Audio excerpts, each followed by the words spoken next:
Alô, devoto, que alegria ter você junto com a gente aqui na TV Pai Eterno, hoje para falar de um tema muito especial, os 130 anos dos missionários redentoristas aqui no estado de Goiás. E essa foi a primeira turma que chegou lá da Alemanha, da Baviera, que vieram para São Paulo e também para Goiás viverem uma linda missão. E eu quero agradecer a você que nos ajuda aqui nesta missão do Pai Eterno, viu? Se você ainda não faz parte da nossa família, ligue agora, 62-3506-9800. 62-3506-9800. Vem junto com a gente fazer parte da nossa família de amor. E hoje nós vamos conhecer um pouco mais do trabalho que é realizado aqui no Arquivo da Província de Brasília. Falei certo, né, irmão Vinícius? Exatamente.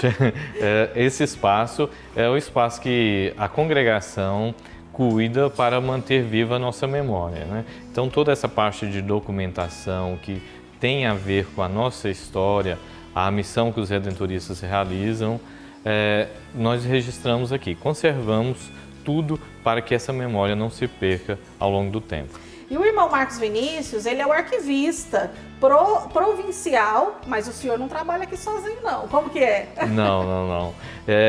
O arquivista é uma função, a gente diz que é um oficial da cúria da congregação, né? Assim como tem o arquivista geral que cuida do arquivo da congregação no mundo todo, cada unidade tem um arquivista local, né? Que é o arquivista provincial que cuida da documentação, da história da congregação naquela unidade. E é essa a função que eu ocupo, que eu exerço aqui.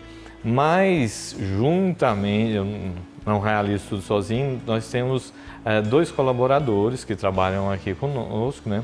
Um é o senhor Eurípides e a senhora Patrícia. Esses dois ajudam a conservar, a cuidar tanto do acervo fotográfico quanto da documentação com muito zelo e cuidado para que tudo seja conservado de forma adequada, que tenha maior durabilidade e que esteja no seu devido lugar para futuras pesquisas, consultas que a gente necessita fazer.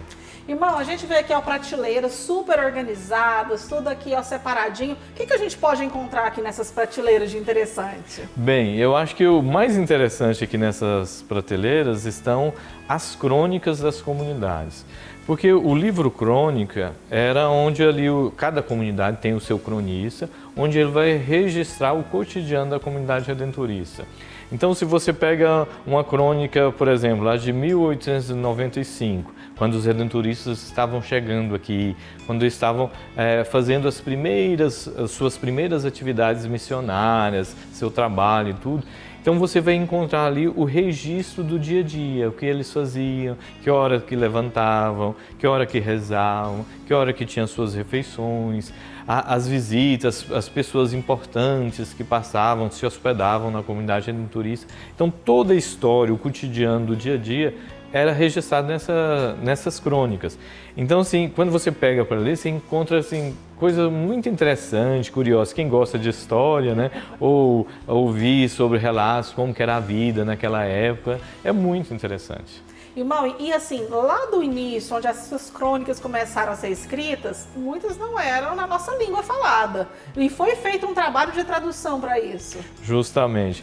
Como muitos sabem, os primeiros redentoristas que vieram para essa região vieram da Baviera, na Alemanha. E dizem que a língua comum na comunidade redentorista, até por volta da década de 1940, era a língua alemã. Então, muitas crônicas estão escritas em alemão, algumas em latim, e só depois que começaram o ingresso de redentoristas brasileiros que começaram a escrever na língua portuguesa, né?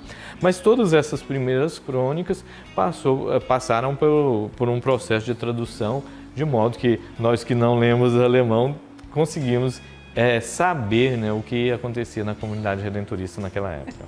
Fora os registros que nós temos de livros, aqui também tem livros antigos, não tem? Temos sim, temos alguns livros que eram usados, né, na comunidade redentorista, tanto no início do século. Temos algumas relíquias, né, de livros assim, de edições mais antigas, que a gente conserva aqui também no nosso acervo. E outra parte que eu acredito que é a que mais chama a atenção de todo mundo é a parte fotográfica. E esse é um longo trabalho a ser realizado, não é?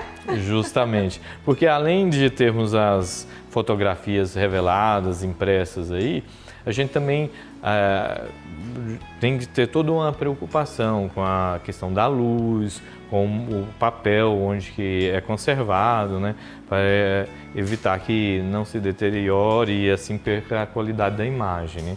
Então, para isso, a gente, além de todo esse processo de catalogação, ainda teremos um processo de digitalização para conservar essas imagens de forma que ela não vai se perder e também que a gente tenha uma facilidade maior para divulgar, né, toda essa riqueza histórica que nós temos registrada em imagens. Irmão, mas eu tenho uma dúvida. Antigamente tinham as crônicas. Atualmente, há algum trabalho semelhante na atualidade dos redentoristas para guardar esse material para a história daqueles que virão? Justamente, as crônicas ainda são escritas. Ainda são? Ainda são Olha. escritas. Então, geralmente, nas nossas comunidades, nós temos um confrade que tem essa responsabilidade de redigir as crônicas. Tá certo que hoje muitos já não fazem como antigamente, ter um livro onde tudo é manuscrito. Hoje nós fazemos as crônicas digitadas, né, e depois vamos imprimindo e já conservando aquelas páginas.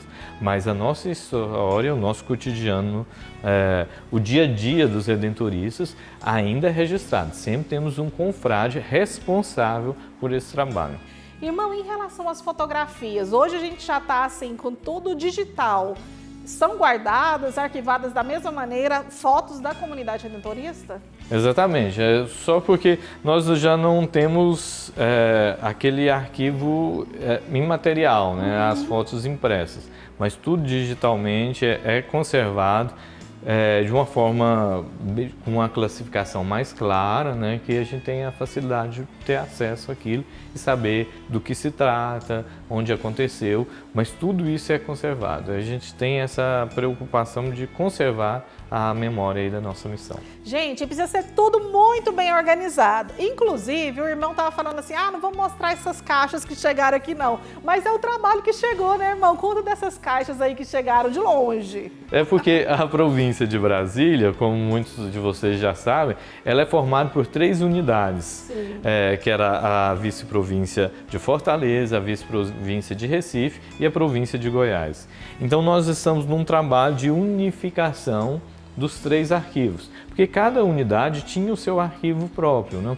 Então, por exemplo, essas caixas, eu falei assim, nossa, ainda está na caixa, está feio, ainda não está tão interessante para ser mostrado, acabaram de chegar lá de Recife. Então ali toda a riqueza da missão dos redentoristas, lá foi uma fundação dos missionários holandeses, né?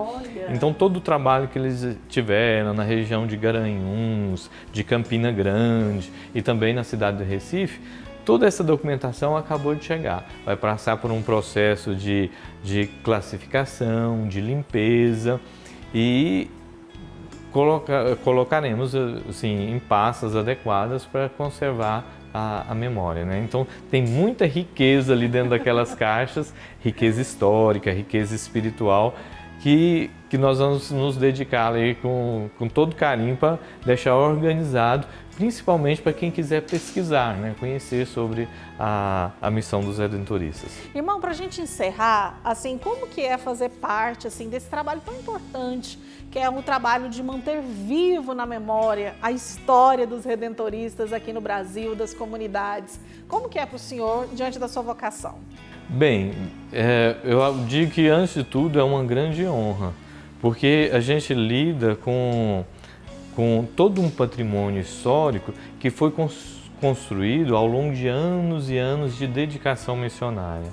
Então, poder ter acesso, ver, conhecer, tocar nesses materiais, para mim é uma grande honra. E, ao mesmo tempo, é uma grande alegria poder dar uma contribuição assim, não, eu estou cuidando para que os redentoristas do futuro possam conhecer, para que o povo de Deus em geral também possa conhecer. Então, essa mistura, assim, sabe, de honra com alegria. E a gente não tem como ficar, vamos dizer, indiferente a tudo isso, porque é muita riqueza missionária, muitas histórias edificantes, né? Então isso acaba renovando o entusiasmo da gente para com a missão. Eu imagino, porque isso renova até na gente também, viu, irmão? Quero agradecer o carinho do senhor de nos receber, de mostrar um pouco desse arquivo aqui pra gente. E com certeza que tem muitas riquezas que o Alô Devoto vai explorar e mostrar aí pra você. Muito obrigada, irmão. Eu que agradeço a presença de vocês aqui. Quero dizer que o nosso convento está sempre aberto para acolher a todos e poder compartilhar sobre a nossa história. Amém! Olha, eu quero agradecer a sua companhia também, viu? Amanhã a gente se encontra em outro cantinho da evangelização. Tchau, tchau!